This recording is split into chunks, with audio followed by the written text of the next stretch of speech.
being fairly young, and my brother and my sisters were in the car. We were playing a game where we were deciding on, telling everyone what we were going to be when we grew up. And I said I wanted to be a rock star.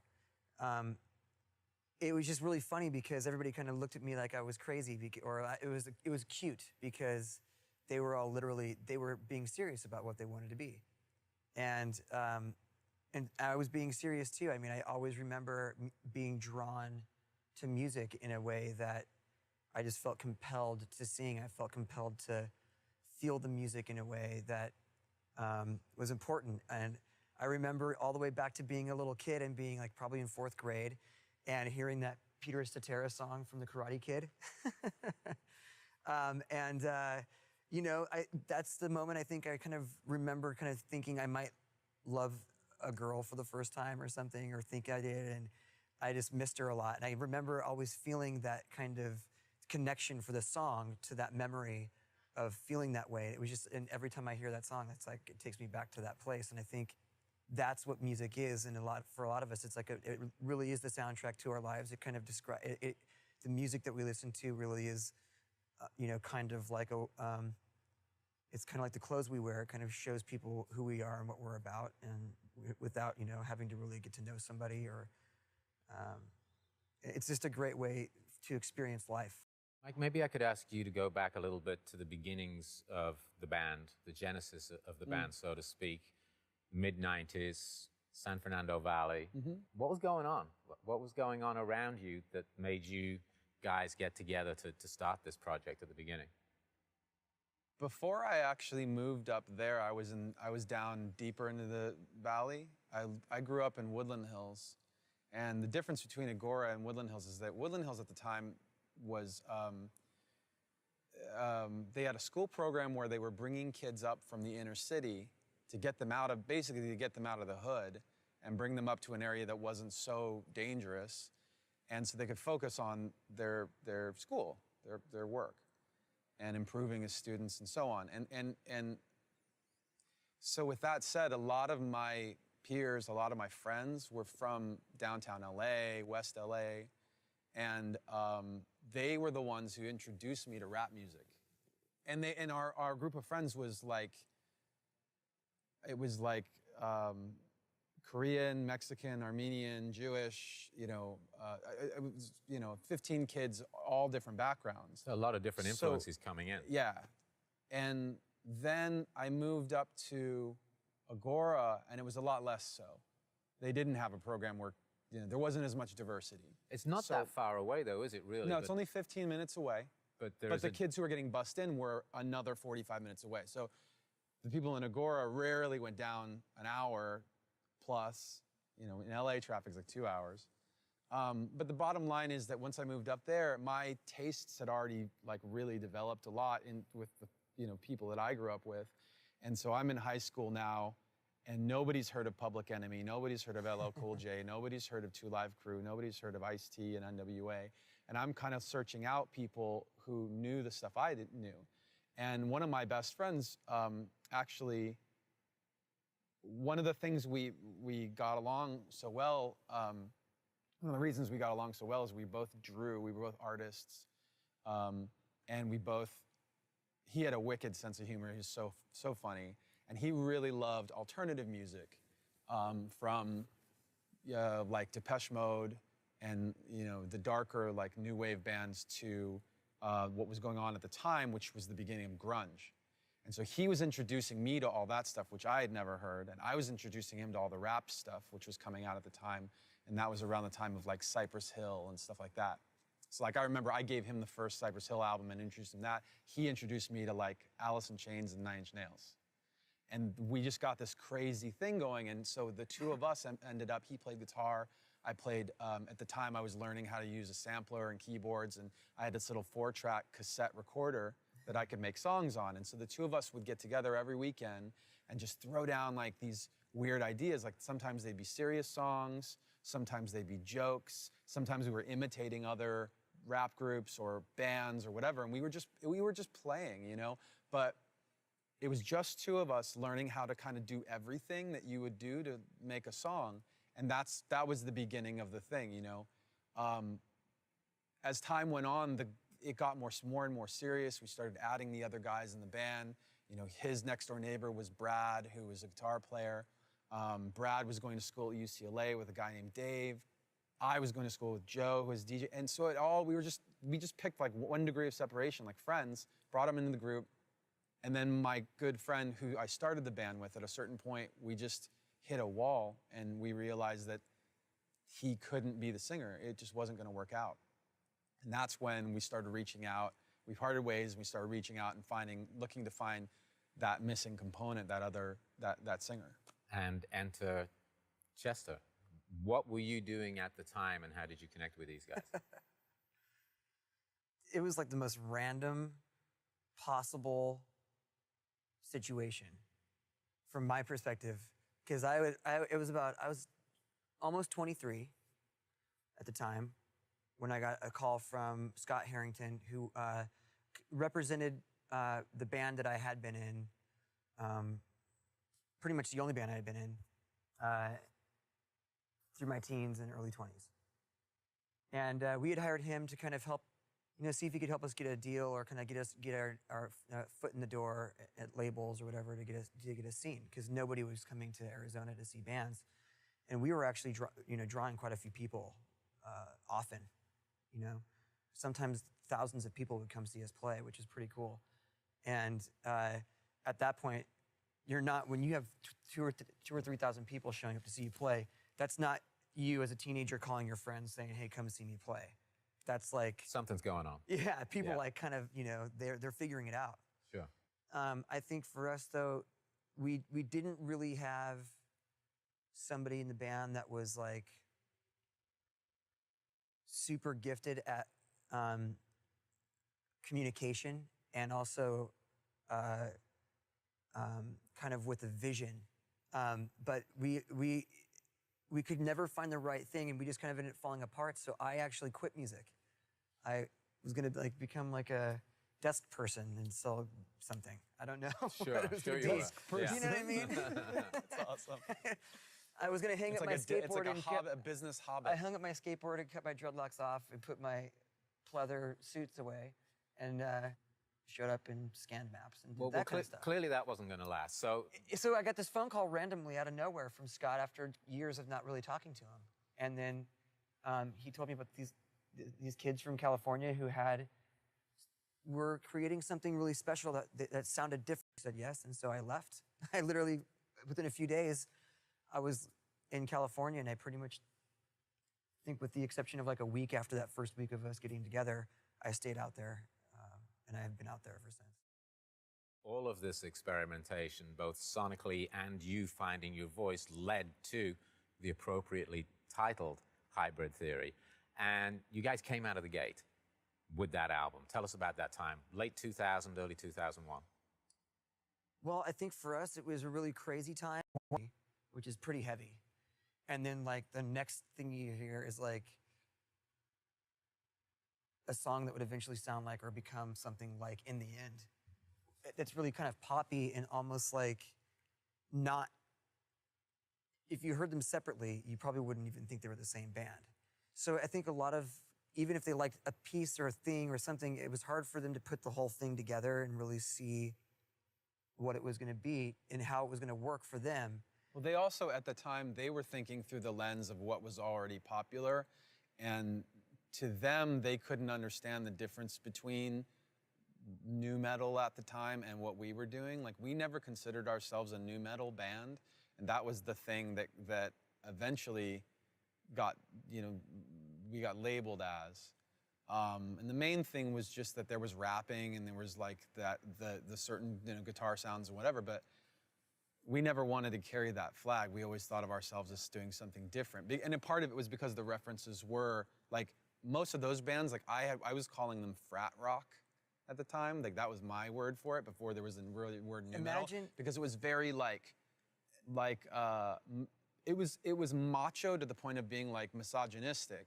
Imagine being in a band and making a record, and the people that are controlling the purse strings and kind of wanting you to sit, now you're in business with somebody, they want to sell your stuff, and they um, uh, obviously reasonably so,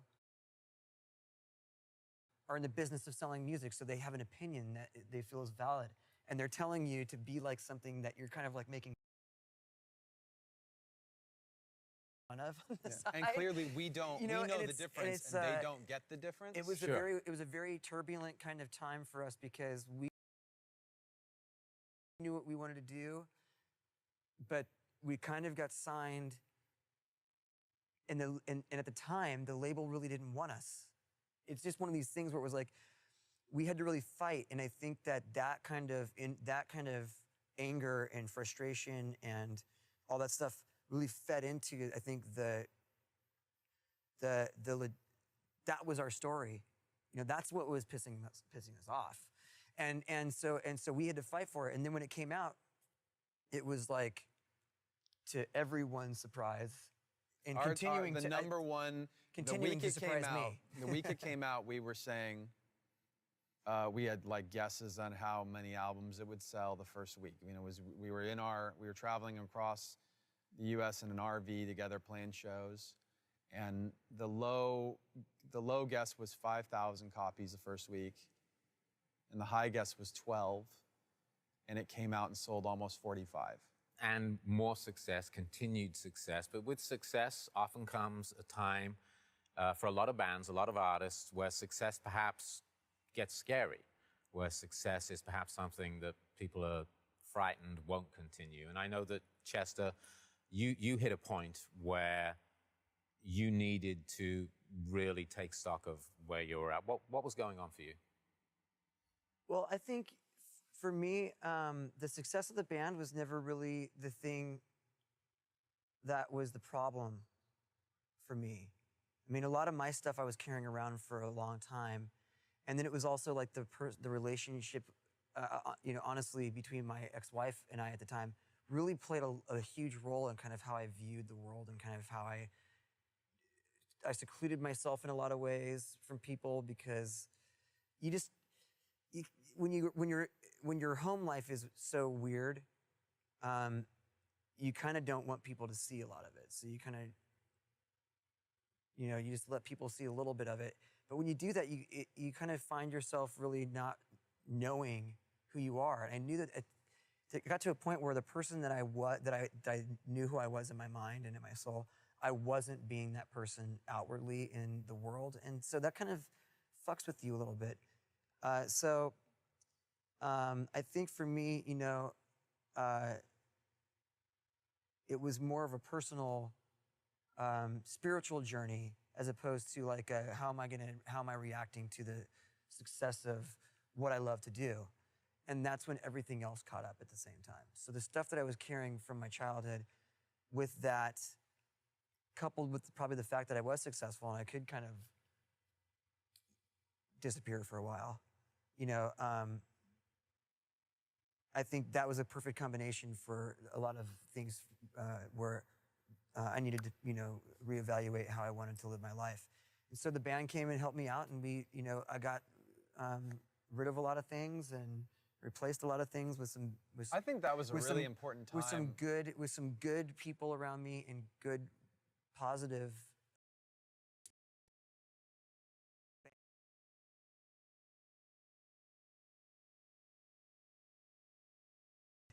A lot of people find as they get older that they have trauma from their past, and that things that are happening today can cause. Once that was triggered for you, I mean, a lot of bands go through addiction and problems like that. Yeah. And once you realize that that's what you were in, and your friends are coming to you saying, hey, you're our friend, you're not just the singer in the band, how can we participate and help you? Yeah. I'm guessing that music had a lot to do with that. Well, I think for me, music was always the one thing that I enjoyed the most about life, and it was the one thing that was consistently, especially in this group, consistently paying off. So you put the time into communication, you put time into the work, and then you get the fruit of that, and everyone was kind of moving in sync. So when you have something that's moving in sync, and then you remove yourself from that and then go into the rest of your day, and it's not in sync, it becomes really frustrating. And so in many ways, gears were clicking on really high levels, but for me, things just weren't really moving in every other aspect of my life, moving in the same direction. And so it was that transitional period when we were making Minutes to Midnight.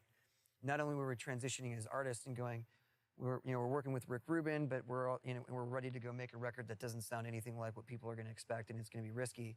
But it was also like, okay, I'm going to like now go work on enjoying the rest of life outside of making music. So, it was good that the band took a really long time to like kind of experiment and play for me personally, because it gave me a chance to like come in and be productive and be able to go away and be productive, and then come in and be productive and go away. And all of a sudden really knew who I was as a person up to that point, because I was just like a mess. I was just kind of surviving. And so it was really a fun time for the band, even though it was a very difficult time. I think it was a really inspiring time, and it was a really, it was where we went from being, for me it was like, I want to be friends with you guys, but I don't really know you guys. Once, a year later, we're signed, and 2 years later, we've got like the biggest debut, one of the biggest debuts of all time. How would you describe the place the band was in going into the recordings for the new album, Hunting Party? Well, I think that we had comfortably gone way out of where anyone who even was close to the band would think we would go. I think it's been kind of fun to go somewhere creatively, and then people think they have you pegged, and then you go somewhere else, and then they freak out about it, and then they kind of get used to it, and then they appreciate it, and then they think they have you pegged, and then you freaking go even crazier. But you've always like you've always thing, done kind of, that. You've always wanted it's this to thing where it's surprise. Yeah, it's scary, because when we do it, we know we're doing it. What that means to the people who have expectations, and it's scary sometimes to put a record out going, we like it, which is the most important part. That's the most important thing for us. We all have to check off on everything, which also is a very interesting process, and it's something that we've gotten better at over time. But I think it's really the reason why we laugh about it is because we haven't gotten rid of the process, because it is the best way to include everyone in the band all the time throughout the whole process, to make sure that when we put a record out, someone's not going, I made it, or I didn't, why didn't anybody tell me? So it's one of those things where, we've learned how to take risks, be confident about it, because we know that if we all like it, then we can stand behind it even if everybody else says they don't, which would be shocking. So 15 years in, 6 albums. And so, like, it's always so flattering to do these types of interviews with him, because he'll always say the nicest things about me, and he means them. And He seems easy to get along with. I don't even have to pay him to do it. It's really, but sometimes, as a group, like, we all get, like, we're in the tunnel, and it's a fast and crazy ride to be in this band, and it's always a lot going on. And like, if you follow us on social media, you'd know immediately how insane it probably is on the inside, because it's like it feels like a new thing is happening or getting released or whatever every few days. There was a time when like all along, I just did what I did. When we were in the studio, I just knew my role, and I just did what I did. And there was a conversation I remember having with the guys in the, around the time of 1,000 Suns, when they said, we want to give you a producer credit on the album, because that's really what you're doing. And we didn't really know, none of us knew that that's what my role was.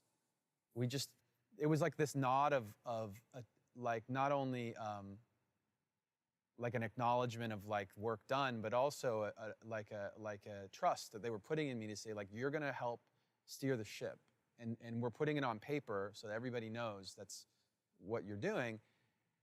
And I think as time went on, I took that role more and more seriously, to the point where on this new, on The Hunting Party, it's a self-produced record. It's just me and Brad. Brad's always been my like right-hand man in the studio. He's really great, a number of really important things in the studio, and he's always my sounding board. And together, like, we feel like at this point we've learned enough stuff that we can actually say, in our heads, say no to the idea of working with Rick Rubin and feel okay with that. Feel like I'm not better than Rick, but I know what I want, and I know I can get there without any help. And I may not be as good as him, but I know that I can get exactly what I think. When it came to this album, I think this is probably the most proud moment for me, was making this last record, because we literally got to the point where everyone around us now sees us the way that we see ourselves, as a group of guys that when we get together, something special happens. And we're good enough now to our peers and the people who do business with us to let us just kind of do it, because we didn't ask for Mike and Brad to produce the record. It just happened that way because we're making music, playing it for the guys at Warner Brothers. They're excited, saying, great, keep it going. It was like, there was never a moment where it felt like, I'm sure if there had been, you know, the guys at Warner Brothers would have said, hey, you know, these are great, but it might be a good idea to talk to somebody and get somebody in here to kind of push things around. Absolutely a conversation that it would have happened every other album. Now we're at a point where it's like, this is really great, and it is working. Why? Because there isn't that feeling that we need to work with somebody else, and it just kind of happened this way. That is where you want to be as an artist, is to be allowed to be in your most comfortable zone. And for us, it's working as a band together. It's so great talking to you, because the passion that you both exude, from talking about the early days to talking about this most recent album, the fact that both of you talk about that as being a highlight for you musically is pretty impressive. I want to thank you for talking to us. Great pleasure to have you on Guitar Center Sessions, and continued success for Linkin Park. Thank you. Appreciate it. Thanks so much, guys. That does it for another episode of Guitar Center Sessions. My thanks to Chester and Mike from Linkin Park and the whole band. Until the next time, I'm Nick Harcourt. Thanks for watching.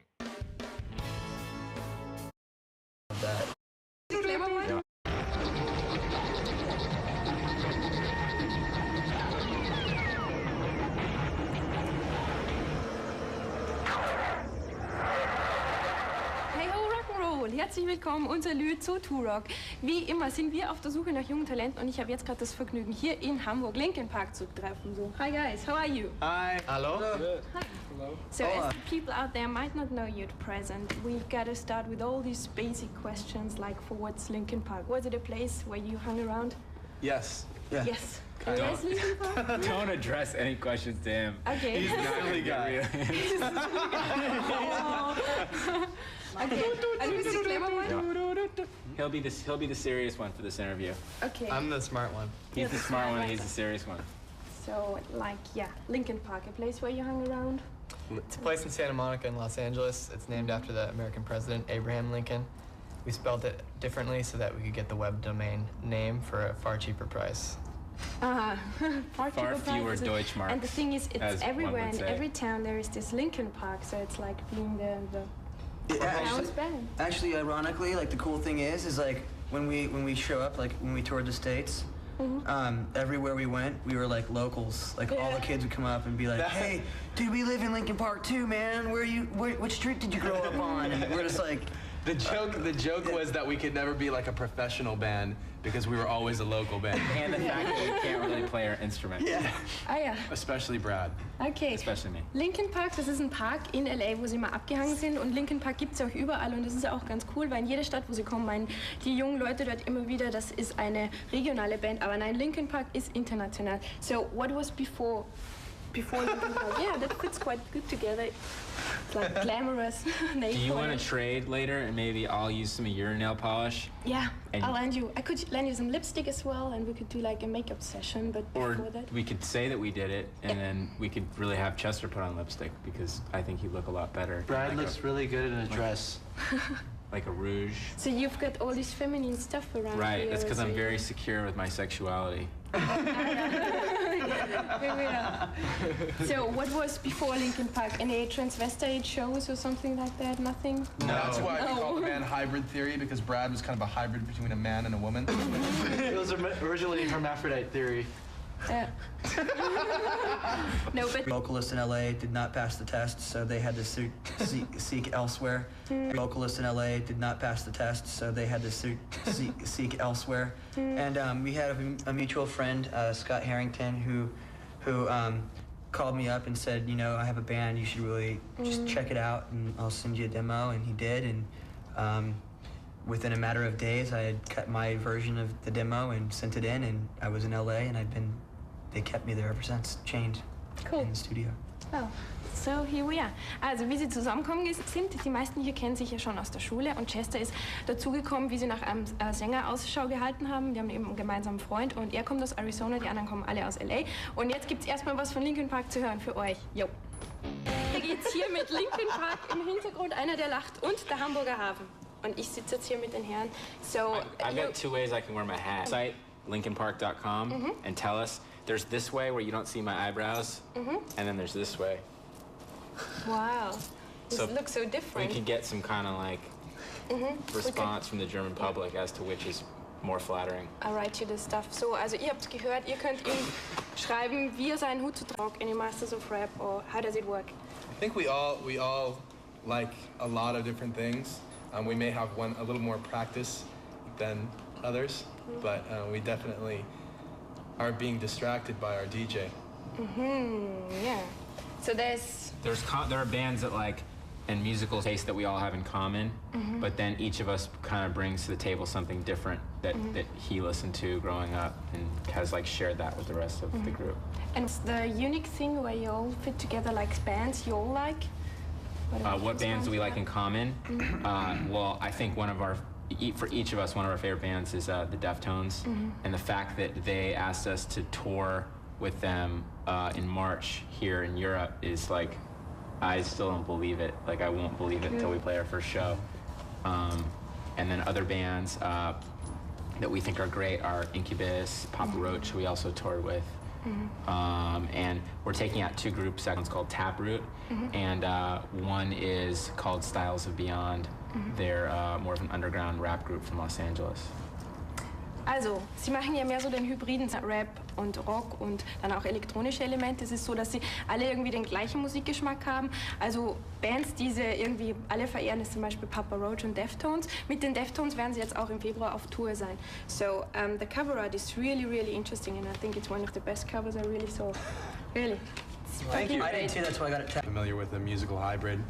We wanted something that was more us, that was more personal, and so we you know, being that we mixed heavier sounds and more sensitive elements in our music, we wanted to do something with the soldier being the heavier thing and the dragonfly wings being more delicate. And Mike drew this. It's also like one of your music, like the voice is sometimes so soft and so nice, and it's a butterfly thing, and it's all of it. Right. Smash it, yeah.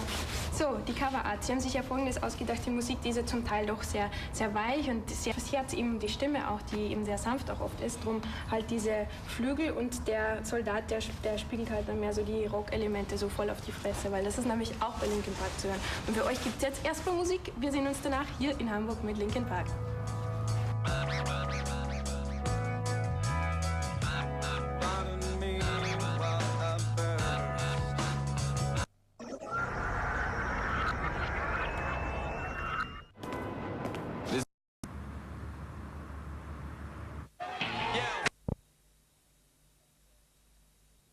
Political situation, and we avoided any violence, and we also unconsciously didn't use any vulgarity on our record.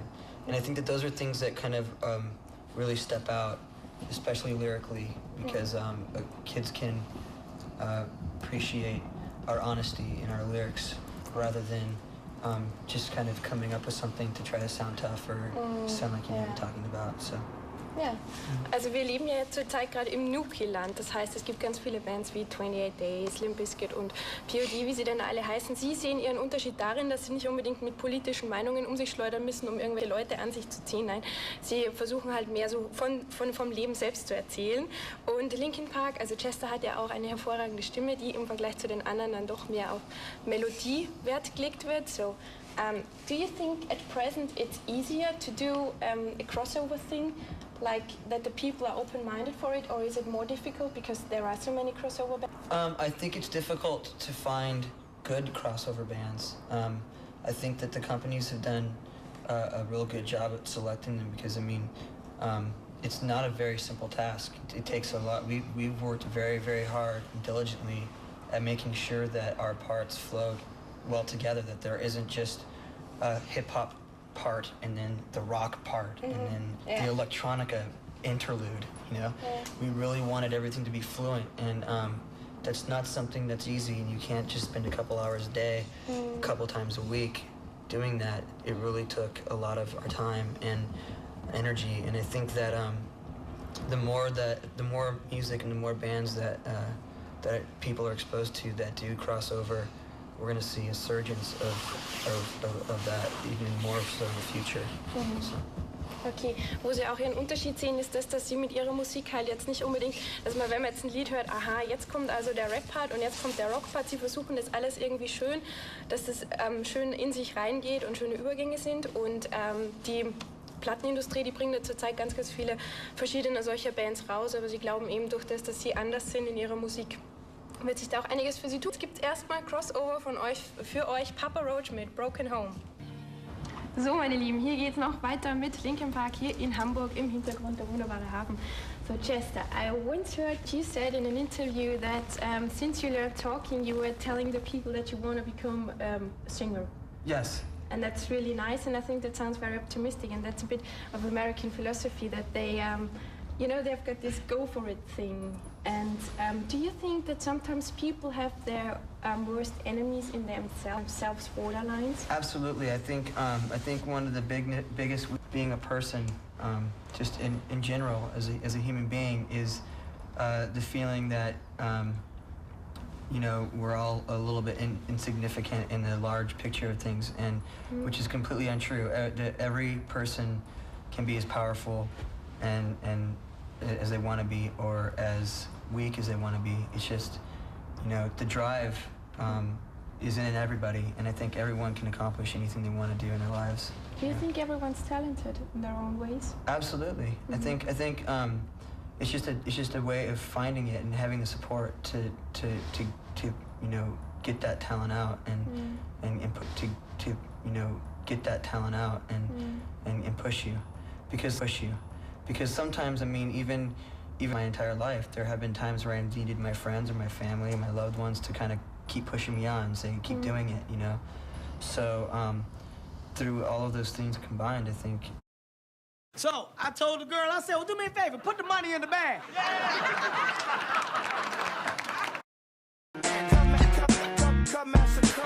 From the top to the bottom, the top I stop. At the core, I forgot. In the middle of my thoughts, taking part for my safety. Pictures there, the memory won't escape me. But why should I care?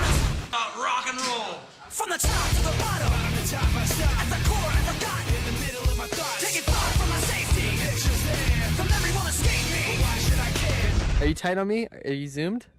Zoom.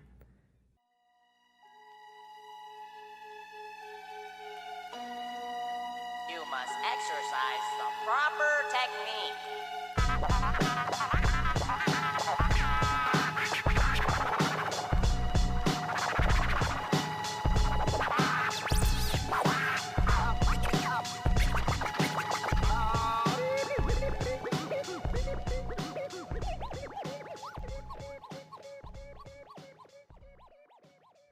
About 5.5 years ago, I met Brad in college. Brad had been making music with Mike, and they had known each other since junior high. Mike had met Joe, our DJ in art school. Tell him when you're rolling with Mr. Han. Mike and Brad, they came up with the first group of songs in their bedroom on Mike's little 4-track little drum machine.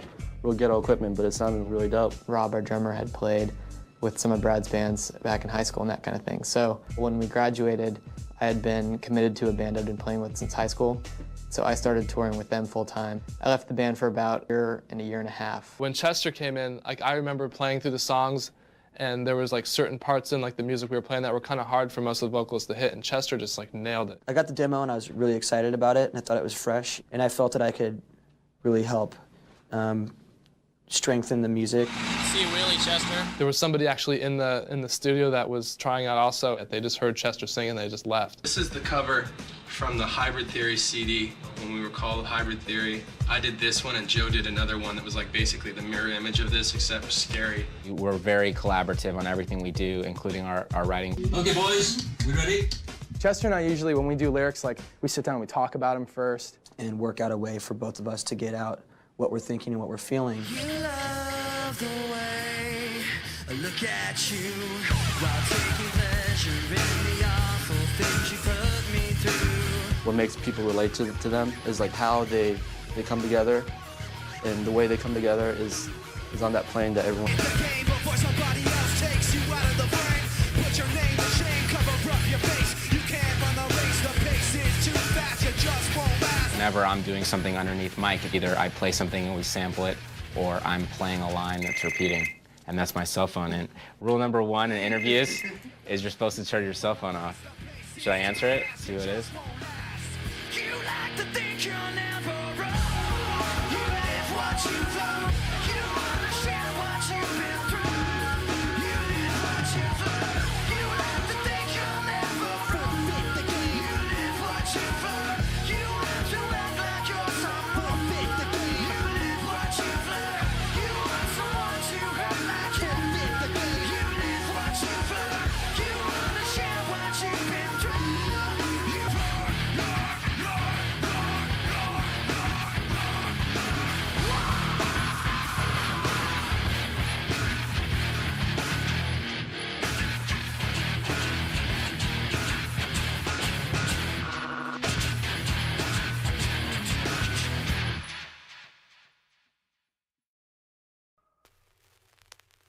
I'd like to introduce.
Sasquatch? No. Sasquatch. And it's mandatory that this Sasquatch grace the front of our dressing room door every day. And if for some reason it gets lost, it's a $500 fine on the production manager. Hello, production. Lincoln Park. What's up, baby? What you think? That is awesome. You're thinking I'm sexy right now. I think that's great. That is awesome.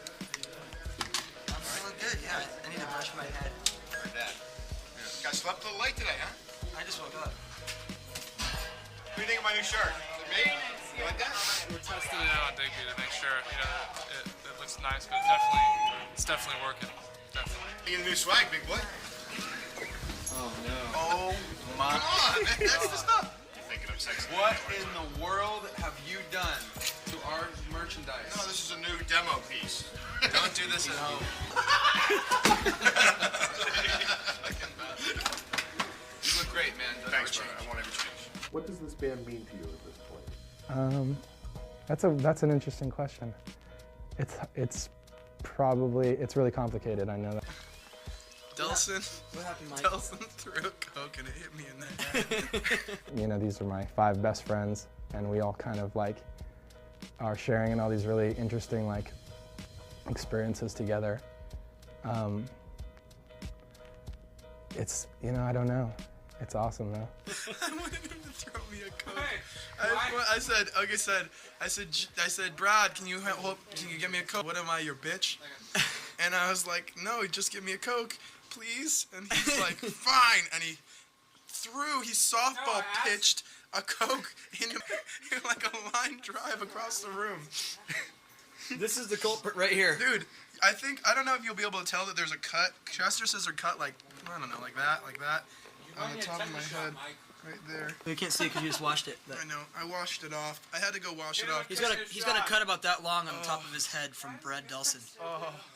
And his Dude, head it hurt. was so... Don't try to justify it. Oh, I forgot the best part. He wouldn't hand me the Coke because his foot hurts too bad to walk across the room. Right there where Chester is. Mike, that to wasn't right mine. here. He couldn't walk over here because his foot hurt. Mike. Okay, here's what happened. I go, can you catch the Coke if I throw it to you? And Why keep did in you mind- want to throw the Coke? Just to see if you could catch it. Keep in mind you had a Chili's. You did have a Chili's fajita pita in with your left hand, but you had it right hand free. So I threw it like this. Dude, I have a to try to get a fajita pita spiral, in one hand. and it hit you in the hand, and then line drives you in the head. No, it line drives my hand and then hit me in the head. His hand actually took the majority of the velocity of the can, and it just happened that it was here. If his hand wasn't there, he'd have a big cut right here on his head. But he did this, and it spun out of control and smacked him on the top of the head. So it would have been even worse if he hadn't blocked it. I totally didn't mean to hit him in the head with the Coke. I had no idea. It did travel a lot faster than I thought it would. Picked up some momentum, because I threw it probably about 50 feet across the room. The Coke toss guns right there. Saw him here first. I really feel badly about it. She actually loves it. Me too.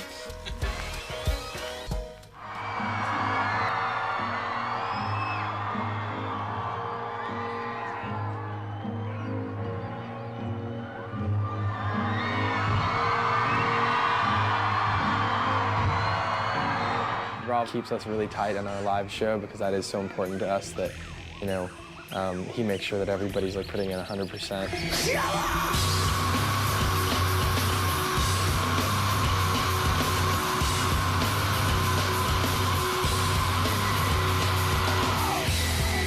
I remember getting really, really nervous, like in high school, playing like for like all my friends and stuff. We'd play like at these parties or something like that, and those were like, I remember getting way more nervous playing those than playing like Ozfest shows with 25 or 30,000 people. Well, I think for each of us, one of our favorite bands is the Deftones.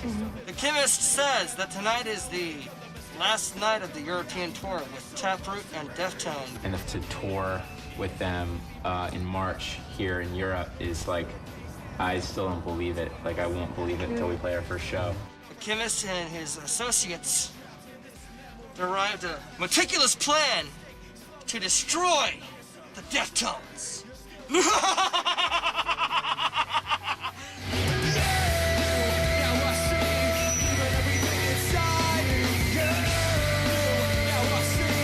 When we're on tour, the highlight of every day will be able to be just to play the show.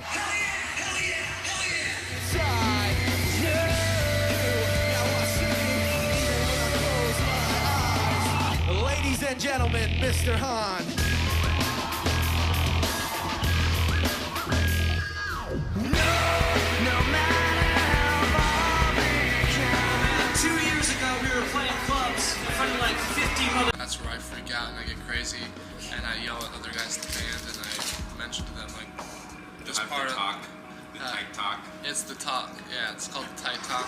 Who can rock around like this? Bring it to you every time like this. We're gonna have the tight talk and I'll just kind of say, hey, like the beginning of whatever song, your part didn't sound that tight tonight. We had to stop the show because you're... Yeah. Step up, step up, come on. Yo, hold up, Rob, hold up. You gotta get your shit together, Brad. Shit together. That was my fault. Everybody say fuck you, Brad! Who can rock a rhyme like this? Bring it to you every time like a rhyme like this. Step, step up, step, step up, step up. I think a big problem for this DVD is that we're not very good on camera. I'm up here. Hello, up here. You think that could hurt the whole project? MTV Asia Awards, February 2002. Will you be there? Will you be watching? Hey, we can get better, big fella. Will you be there? 3, 2. February. Stop sabotaging it. I can't do this together. Put him down, put him down, put him down, put him down. Are you ready? Put him up like this, y'all. Put him up like this, y'all. Waving from side to side like this, y'all. Waving from side to side like this, y'all. That's right, y'all. Put him up now. That's right, y'all. Put him up now. Waving from side to side like this, y'all. Side to side. Yo, help us out. Who can rock around like this? Bring it to you every time like this. Who can rock around? In the world of rock bands, there's pros and cons of getting free stuff. The pros is that you don't really have to shop, you don't have to buy your own clothes. The cons is, for instance, after we just finished an interview, you go back to your bag, you grab the first shirt off the top, and what happens? You have twinsies. There's nothing less cool than being the two guys in the band that are on stage that are dressed the same accidentally. Linkin Park chat. Word up. Everyone gets in except for me. And then when I do get in, they don't believe that it's me. The internet's a really strong tool. It's something that allows you to really get your music out without, literally not spending anything. As the band started, it was something that was there from the very beginning. We were very involved in going on the internet and going in chat rooms and talking to other music lovers of bands that were similar to ours, and we would just try and get them to come over to our MP3 site, check out our music, and then we had an open dialogue with a lot of people. Look how fat my head is. It's even fatter than normal. It's too big! When we got signed and had a budget to go on the road, we were immediately meeting these people that we had talked to on the internet. And today, we're playing to a bigger audience where it's a little bit more difficult to just go out and hang out, but we still definitely sign after the shows or do some kind of signing booth.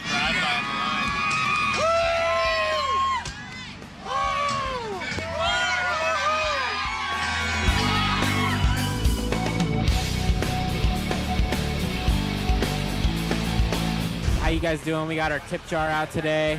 We're collecting money, bracelets, jewelry, earwax, lint, anything anyone wants to contribute. Mark, you have $1? You have $1? Do I? Yeah. I don't. And at the end of this little thing, we're gonna give it to the last person in line.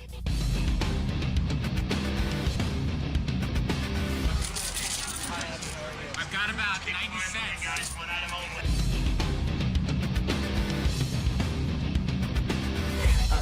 I'm gonna run away and open up my mind. Gonna run away, gonna run away. Gonna run away, gonna run away. Gonna run away, gonna run away. Gonna run away, gonna run away. We try and stick to kind of universal stories or universal emotions.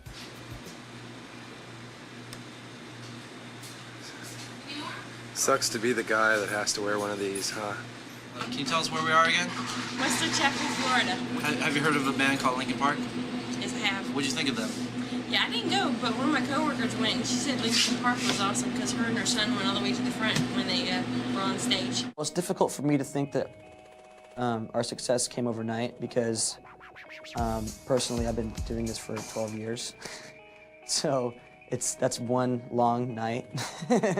About 5 years worth of nights. I think that whenever a great band surfaces, more power. I mean, they're selling records. I get a little jealous sometimes, but it's all good, If you've never seen anything about our band and all of a sudden you're hearing, 3 songs on your local radio station, I'm sorry. You might think that this is an extremely new phenomenon. And in one sense, yeah, it's been very fast because everything we've done has been becoming more intense exponentially in terms of our schedule, in terms of all the things that we're trying to do relating to the band. However, We started out as a band over 5 years ago. One of the best things about being out here is you can go cow tipping. This is our standard Johan interview form, and we're going to have Cassie sign this. You're also saying with this that you think that we're funny and as opposed to annoying or obnoxious, which a lot of people think. With this group, it was to make a record that I enjoyed listening to. I wanted to make something that I could, you know, listen to at any point in my life and say that that was something that I was proud of, and I think we achieved that. The original name Hybrid Theory was an idea to define the kind of music that we were doing so that at first glance, people who were, you know, maybe thinking about listening to it would are about to hear. I didn't really see it as a rock band. I saw it as like a new type of fusion. From the beginning, our goal was to bring together different genres of music, electronica, hip-hop, alternative rock, and make it into one sound that's indistinguishable. Unfortunately, we had to change the name, which really stinks because like coming up with a name for a band is probably harder than writing a song. Linkin Park just happened to be one of those things. It really doesn't have any meaning and it's not really significant to anything, and I think that's kind of what I like about it because it allows the music to define the name rather than the name to define the music.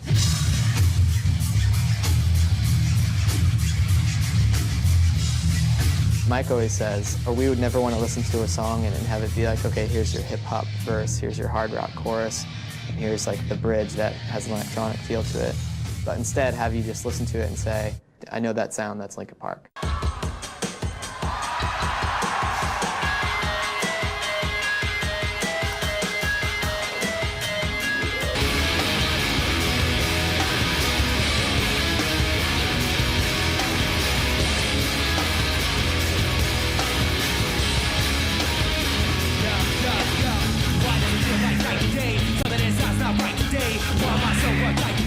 Paranoia's all I got left. I don't know what stressed me first or how the pressure was spread, but I know just what it feels like to have a voice in the back of my head. It's like a face that I hold in, face that I wait that I go by, face that watches every time they, face that laughs every time they fall.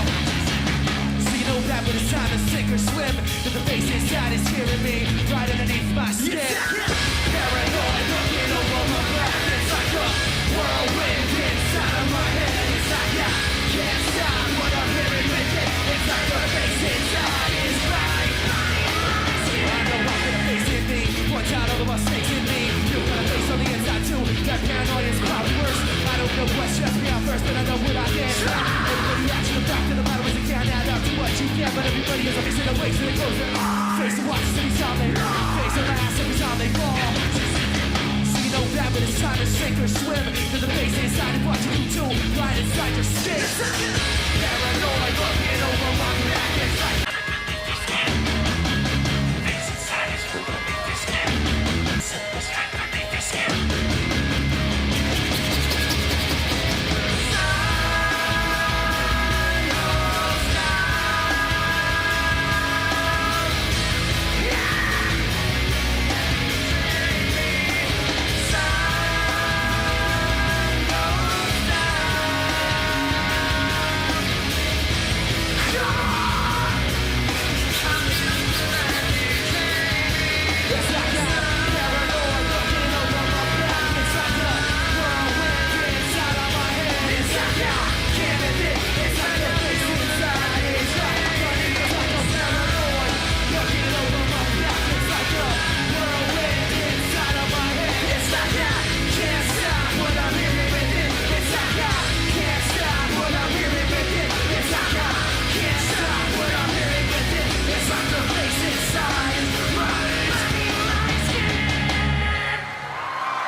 Pictures.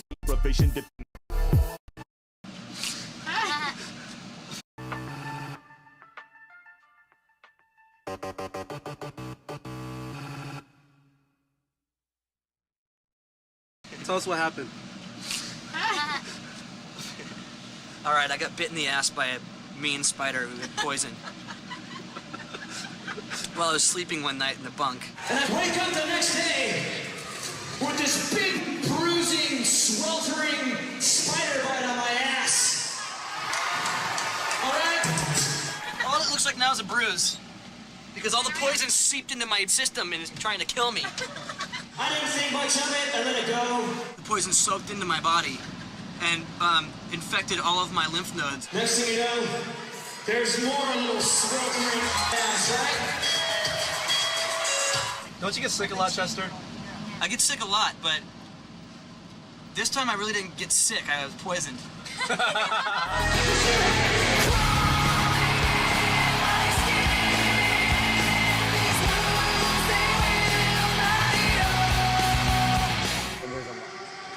I just learned this on the Ozfest. Yeah? I don't know what it means though.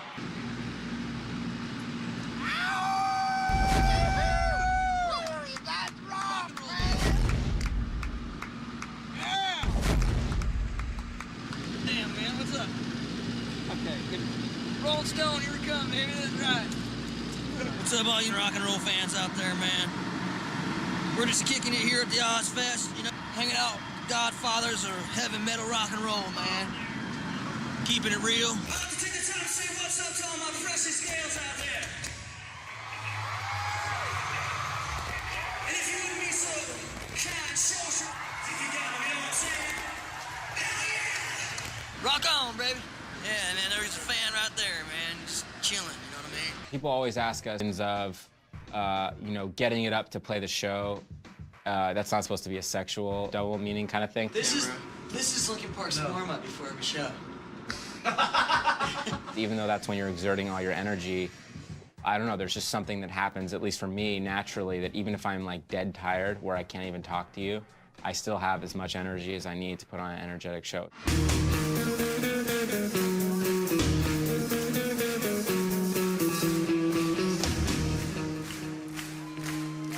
I watch how the moon sits in the sky in the dark night, shining with the light of the sun. Sun doesn't give light to the moon, assuming the moon's gonna owe it one. Makes me think of looking back to me and you. Gavers that rapidly just turn around and start asking me about things that you want back from me.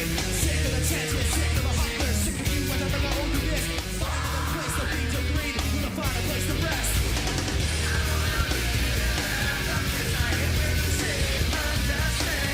You'll see it's not meant to be.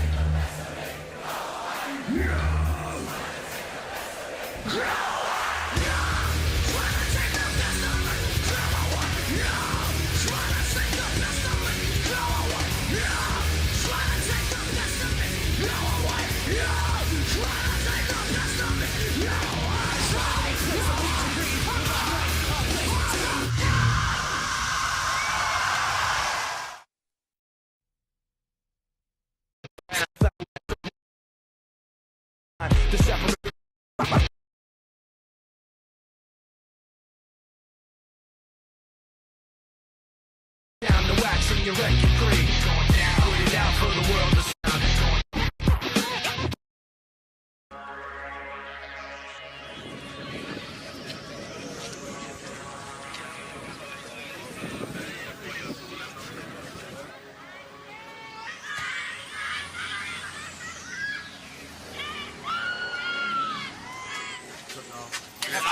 How come you're filming, bro? This isn't a meet and greet. How come you're filming? Dude, this is backstage footage right here. Is that your Grammy Award-winning look? No, this is my post-Grammy Award. Congratulations. Awesome. Guys, photos real quick. Big. Have fun. See you on stage. Are they almost ready for us up there? So, check right now. Congrats. Max, congratulations. You on what? Getting to Mexico? That's kind of a final mix. We'll send it like to us up here. All the record will be here on stage.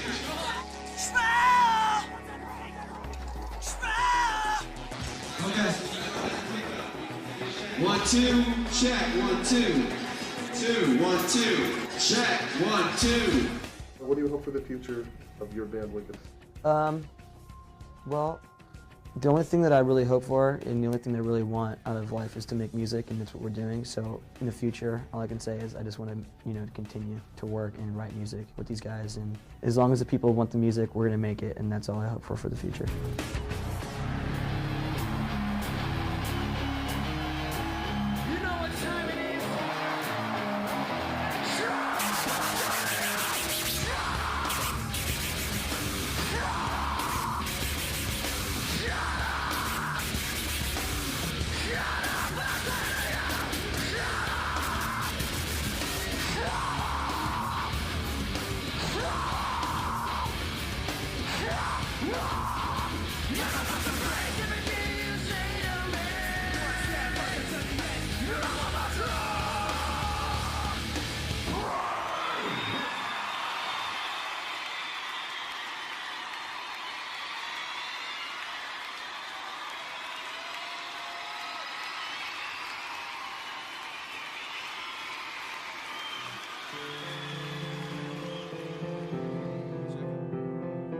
It feels like it's happened really fast because ever since we got together, it's been a lot of fun.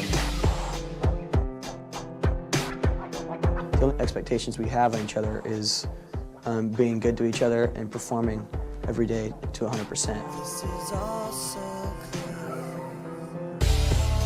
For the future, I want to just keep doing what we're doing, playing live shows and having that contact with our fans. I think I'm excited just to see what direction it takes creatively. Pressures do come, but they're not bad pressures.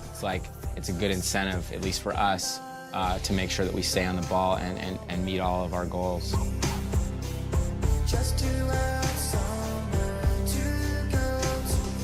It's, I don't know.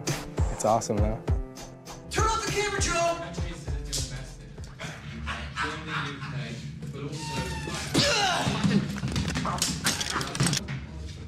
How's it feel, Joe? Huh? How's it feel? How's it feel to be the guy? The guy in the eye?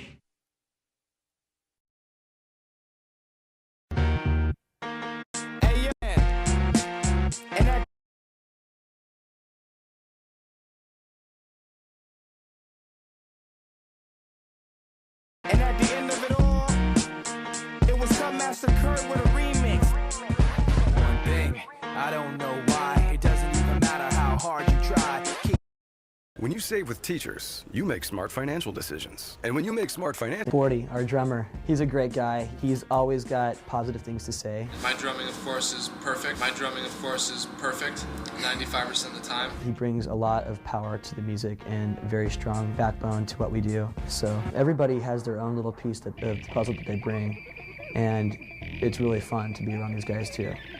For the first time, I'm actually playing with musicians that I can stand.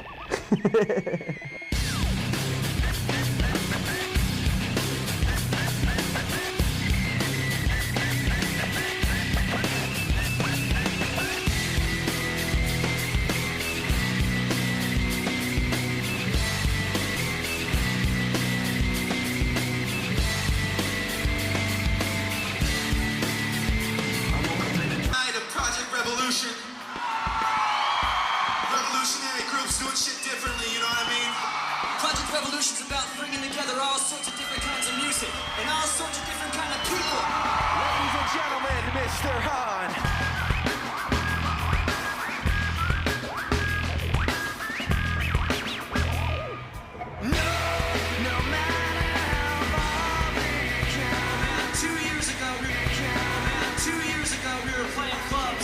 Like 50 motherfuckers. We were playing clubs in front of like 50 motherfuckers.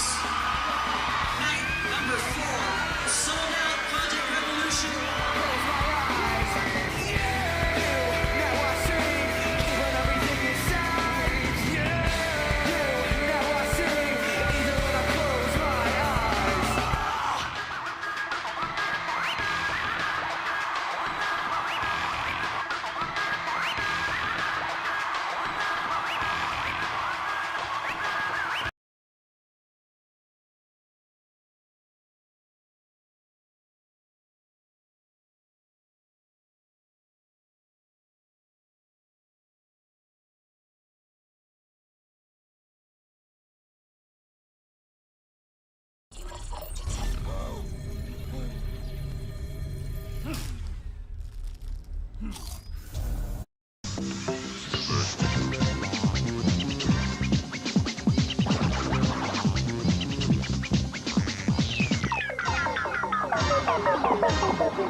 What's up? We're Linkin Park, and welcome to making of the video for our single "Somewhere I Belong" off our new album Meteora. Wow, that was phenomenal.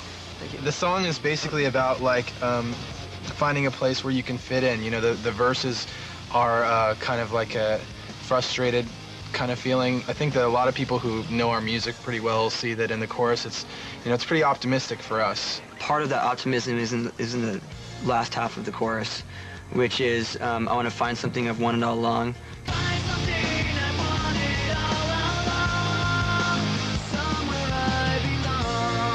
It's nice to have a guy in the band who's not just a guy in the band first and foremost, and then he can just step in and direct videos, but Joe was doing this as a, you know, making a living doing this before he was in the band. We just trust him to do what he's gonna do, and we know it's gonna look great. The concept of the video is basically, to sum it up, it's an escape from reality. And what happens in the video is Chester, he falls asleep in his bedroom and creates a world through familiar objects in the room and turns those objects into the environment that surrounds us in the dream. We actually worked with a painter from Amsterdam, and a lot of the shapes and geometric figures that you see actually replicate that aesthetic in this dream world. Parts of my dreams are also performance parts for Mike, where he's, you know, kind of preaching to the vast crowds of these hooded creatures. In all our videos, we always try and include a performance because we really take a lot of pride in our live show. So when Chester goes into this dream world, he's in that world along with us performing the song. So by the time the video comes to the end, basically we find my character kind of waking up and pulling back out of the surreal environment back into reality. It's going to be interesting to see how that comes together. We are in sunny Manhattan Beach, and we've occupied studios 27 and 28 on a tour for our video Somewhere I Belong. This was supposed to be the first set, which is actually going to be Chester's intro bedroom scene. Unfortunately, we had a crime take place this morning, hence the police tape. This is probably the only footage you guys are going to get of it because some real bad went down this morning. This is actually where Mike's going to be performing. You know, there's going to be all kinds of great stuff happening in here. We're going to be putting, you know, some drone-looking people up in here and then using computers to make it just look filled. Mike's going to be lit on fire. The room's going to all be on fire. All right, let's go over to the big set. My favorite part is, as it stands now, it really lets you know the thought and care that goes into this kind of stuff to keep stuff clean. I actually had it written in multiple languages, but I think they thought that was superfluous, so. All right. This is the big set. This is where the performance parts of the video are going to take place. This is the back of our main set, and this actually doubles as a good place to hide. If it gets too intense on the video shoot, Mr. Han's been known to lose his temper. If there's a sarcasm filter you could put on the camera, you might need that for Brad. One thing that's really cool about this set is the scale of it. As you guys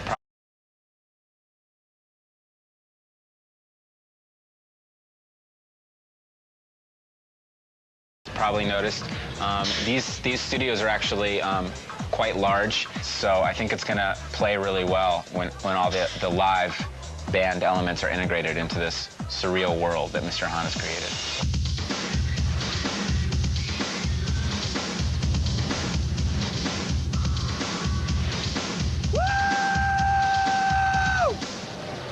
It's 8 o'clock in the morning. Prime time, just did a 5-mile run. Blur this out. Welcome to the Freak Show. We're about to shoot the bedroom scene. Chester's going to be falling asleep in this video, and then that's going to take us into the dream world, which he creates through the objects in this room. You see some toys up there, which become the environment for the performance setup. Painting becomes the creatures at the end that pop out. You need to perform better. I've seen you do better. I haven't even done anything yet. See the pressure they put me under? I'm a singer, I'm not an actor. What do they think I am, Eric Roberts? Let's go waste a lot of money. Right now, I am getting ready to go to sleep and fall into dream state. Basically,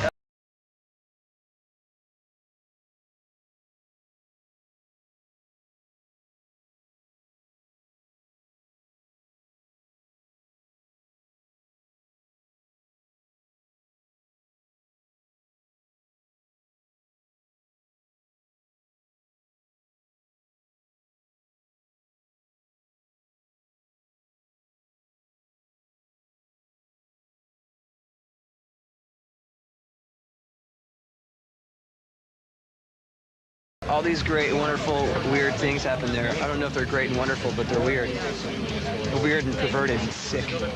Let's roll camera. And action!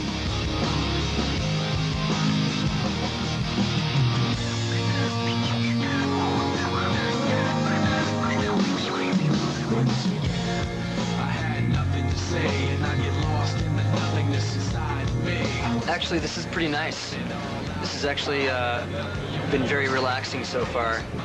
So far I've stood, stared, stood again, stared some more. I laid down for a while with my eyes closed.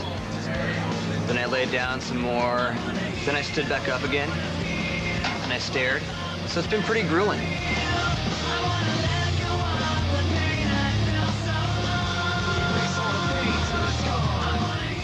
Thank you, guys. This man's done for the day. It was worth every minute of it. It was really strenuous. You know, I got to pull myself out of character now. But, you know, it's just part of the job. Coming up on Making the Video, Linkin Park.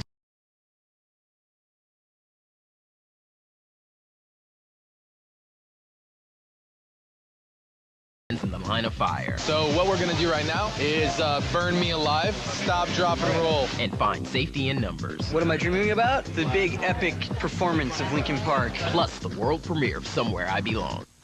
Doing it the right way. Slim.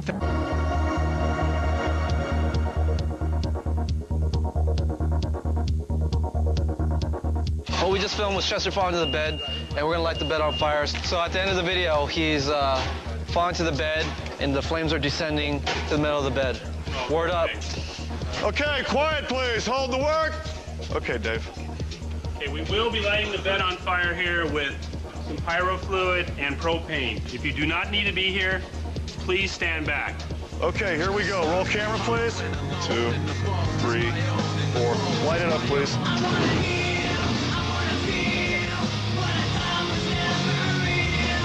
Yeah, this is the effect where the flames are retreating inwards from the bed. It's an effect shot. So basically we're shooting different plates that go on top of each other. Whoa, that's great right there. Okay.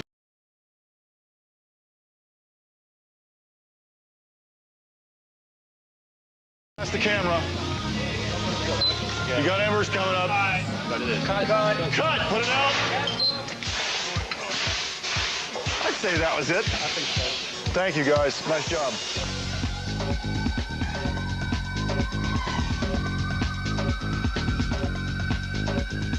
Now we're moving on to this set, which is Mike's performance and the big reveal of the hall. These are the drones. It's my army. They're friggin' scary. Be scary. So guys, all of my monk friends, everybody's got to have their eyes on Mike when he's standing right here for the entire bit.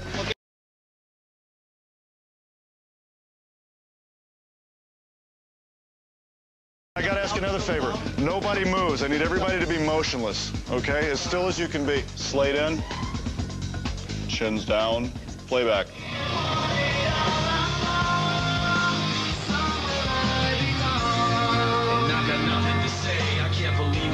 So basically what I think we're trying to do here, they're gonna fill a section up with the drones and they're gonna digitally copy it and paste it into other spots, and then you've got 200 people in a room. 25 guys are cheaper than 200, that's the idea.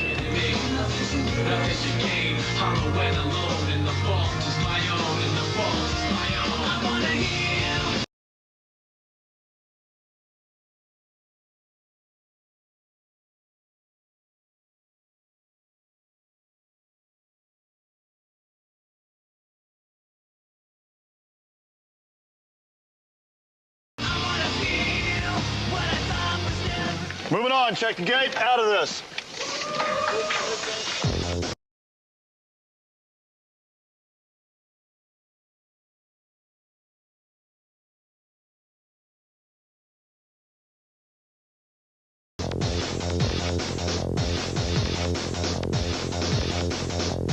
This is the performance of Mike in front of the waterfall. It's more of an introspective vibe, so it's going to be dimly lit, and the waterfall is going.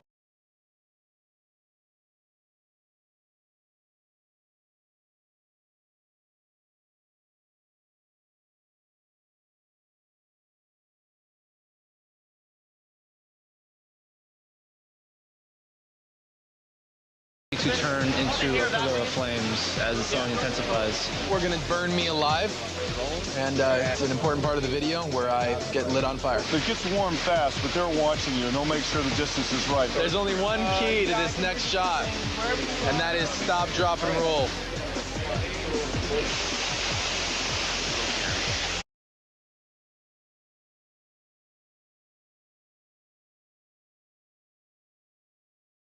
Here we go, no delays. Slate goes in. Playback.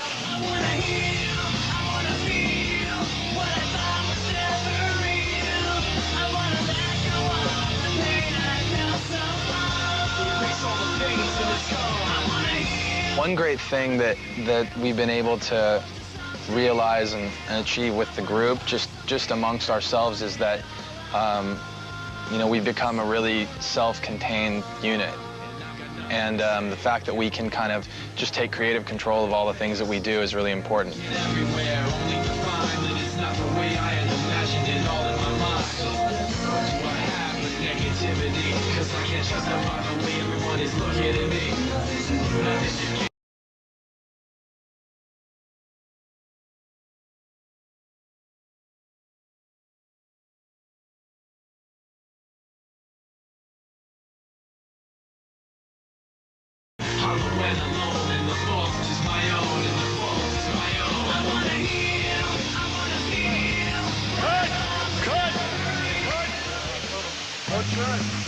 Ladies and gentlemen, Mike Shinoda is wrapped. Woo! Hey, man. Hey. Good work, man. Good working with you. Thank you. All right, looks like that is a wrap for today. We'll see you tomorrow morning at 9:30 for day 2 of Somewhere I Belong.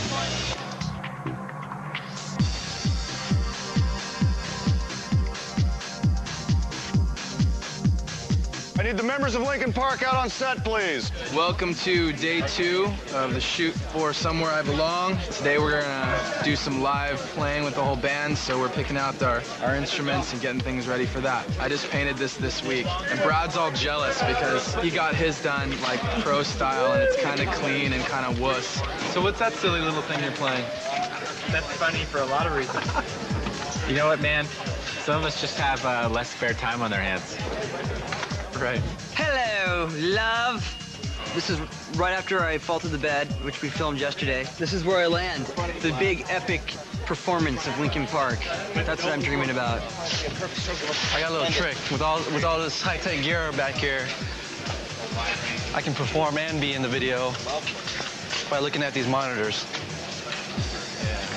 A little bit of movie magic. Here we go. Let's line up for picture. Thank you. So beautiful.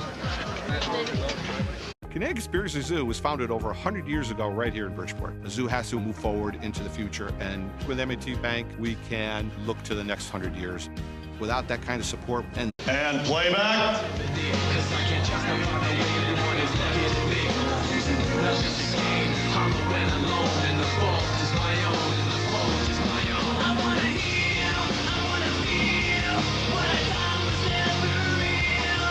I think there's definitely a common thread that runs through all the stuff we've done to date. You know, musically, if you listen to this stuff, hopefully you'll still be able to hear, okay, that's Linkin Park sound. And lyrically, I think that there was just new ground explored. Mike and Chester still are dealing with a lot of accessible, everyday human emotions, just as they've done in the past. But I think there's just more of a broader perspective that they're able to approach that with for this record. Just a little bit more maturity. You know, you grow and you just learn how to do different things better, and you get more comfortable, and hopefully refine your craft.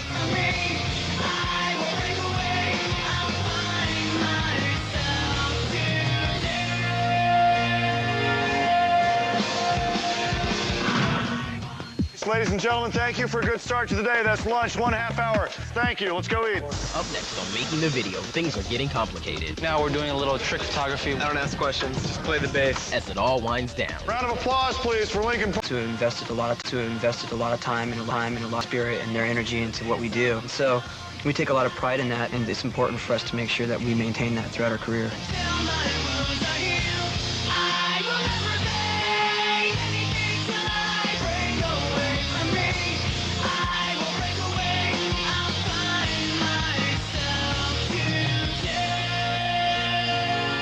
That's a cut. Guys, round of applause, please, for Lincoln Park. They're going home. Gentlemen, thank you for a good 2 days. Thanks for being here on the set, filming our video, Somewhere I Belong, and now we're going to take you through the process.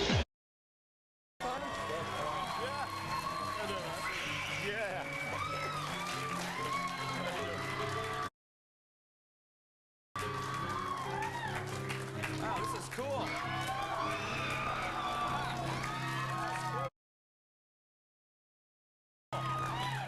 So this now Chester's not here. Yeah. Chester's in the hospital. Is he okay? He just got out. He had, for those of you guys that don't know, he kind of got sick. We were scheduled to go to Europe and do some dates out there. And 2 days before we left, he collapsed in his home, and he had to be taken by ambulance to the hospital. And he stayed there for 9 days, and they basically determined that he had a like a virus or a bacteria. It's going to be okay though. Yeah. Yeah. Okay, So well, we missed a month. That's scary. You guys tour like crazy though, right? I mean, I heard you did 340 shows in a year once. Yeah. Is that, I don't even know how that's possible. We were actually doing matinee performances during the day, half price. Really? But it's mainly for little kids. How is that possible though? Parents. You're just constantly on the road. We basically were just turned into pieces of meat for about a year and a half, but it was great because it was our first record, and we really traveled all around the world and got to play our songs in front of fans everywhere from Japan to Europe and the States, and then back again overseas. So it was a really great experience. Oh, that's cool. You guys have a new video out now, or Yeah. You guys like making videos? Yeah, we have a good time. Usually our videos are made by our DJ, Mr. Han, and this new video is pretty much the first one we've done where we were too busy, we were doing all these other things, getting ready for our tours, getting ready for these other things, and this is the first one that he kind of stepped out of, and we accepted treatments from other directors. We have a clip of There's something Faint here. interesting about it too. Okay. I wanted to point out. The director, Mark Romanek, super talented guy, came up with this great idea. He said, you guys have made videos in the past, but they don't get played that often because you're not really marketable in terms of visually. So he had this great idea of, why don't we shoot the whole video from behind so that no one actually has to see your face. Yeah. Your videos don't get played that often. Right. Okay. Let's have a look at a clip of Faint right now.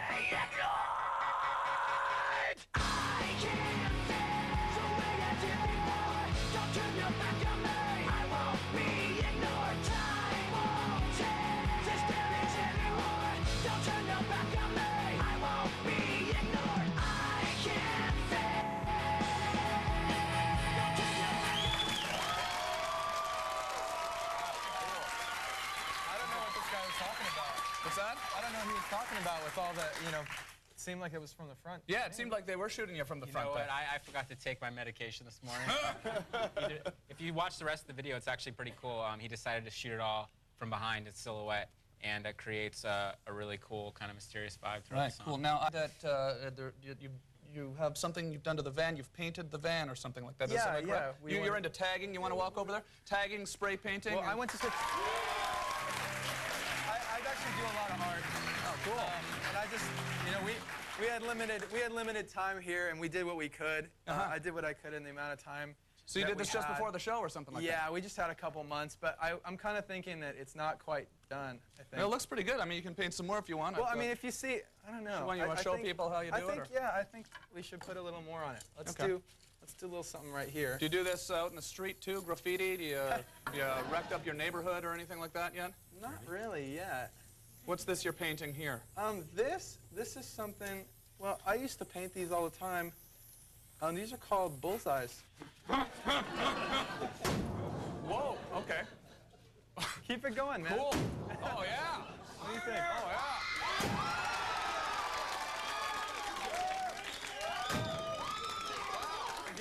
Can we get right through it, or here, let me take a hit. I want to take a hit. Wow, that's cool.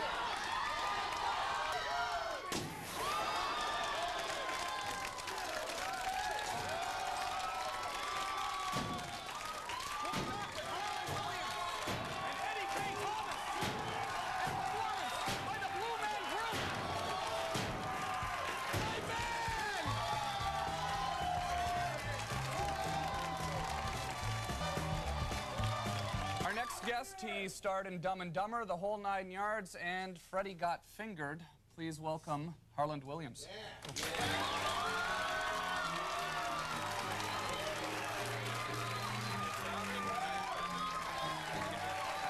Right now with Evanescence. And Evanescence is in at number 8 with Going Under. I have something to say. What do you have to say? Alka-Seltzer is effervescent. No, I got it. I got it. Okay, guys, we're gonna do it now. Coming up, Smile Empty Soul drops. Jane's Addiction moves up in the countdown, and the battle between our video and Good Charlotte's video continues. So stick around. It starts with I don't know why. You're watching the All Things Rock Countdown, and you just saw Vendetta Red's Saturday. Number 7 this week. I'm so excited I'm gonna shat myself right here. But seriously, folks, I've got nothing. Anyways, actually going out next month with Dashboard Confessional and MXPX and Brand New. And you don't want to miss that. Number 6 on the countdown right now is Smile Empty Soul with Bottom of a Bottle. We are losing it. All right, that was my favorite band ever. That was Jane's Addiction, and that was a track off their new record called Just Because, and it came in at number 5. Very happy for those guys. They're a great band. Right on. Right now we're going to, did I say right on? You said right on. Dude, I'm turning into like a geek, but that's okay. Yeah, I guess so. We're going to get into MTV